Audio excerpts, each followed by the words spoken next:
Hey everybody, welcome to My Green Pets. This is William Green, and welcome to the new home of My Green Pets.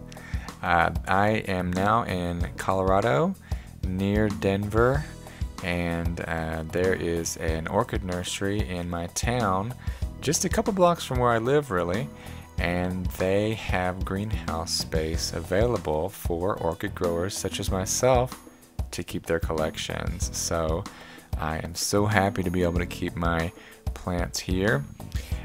You can see these are the plants that I kept that I mentioned in my last video, and they've been here for a little over a week, and they seem to be doing okay.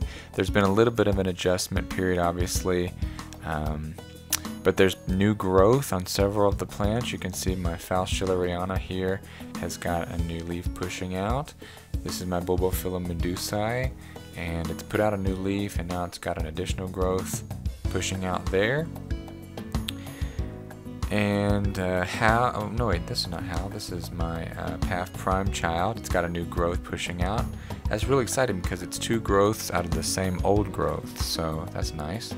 And then this is Hal. His leaves don't look great, but he's pushing out something new. At first I thought it was a new leaf. Now I'm thinking it might be another spike.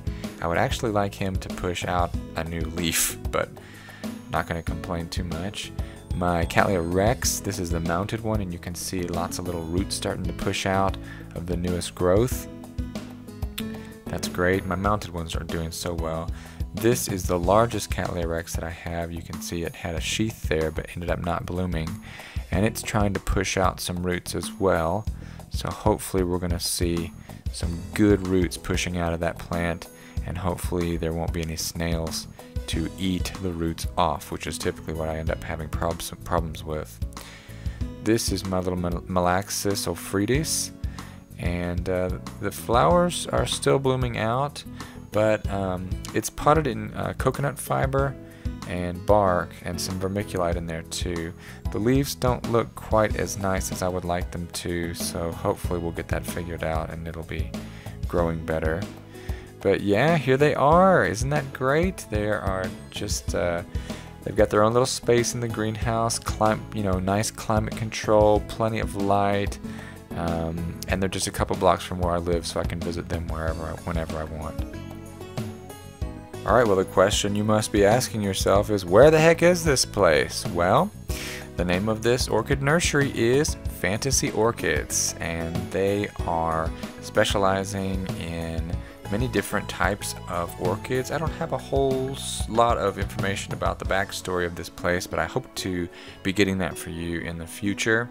But they've got lots and lots of greenhouse space, as you've seen, a lot of different types of orchids, and what's really nice about the Colorado weather is that because the air is thinner and drier, the temperature drops quite quickly at night, and so they get a really nice day-night temperature differential, which, as many of you know, is really important for growing many different types of orchids.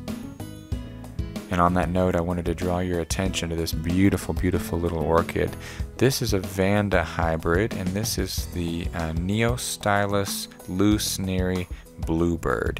It has these beautiful blooms, and they have several of them here at Fantasy Orchids. And you can see this one's actually got several flowers getting ready to come up and bloom. If you don't own this little orchid, but you would like to, I would encourage you to buy it from Fantasy Orchids. They have a website, and I'm not getting anything from them other than just I want to show them my gratitude for leasing this greenhouse space to me and giving My Green Pets a place to live. So if you do buy one, don't forget to mention My Green Pets. And with that, that's about it for this week. Next week, I'm going to be sharing with you a video that I took at the the Butterfly Pavilion here near Denver, Colorado, as well as sharing some thoughts about the move and the new city that I live in. So until that time, this is William Green. These are My Green Pets. Thanks for watching, and we'll see you next time.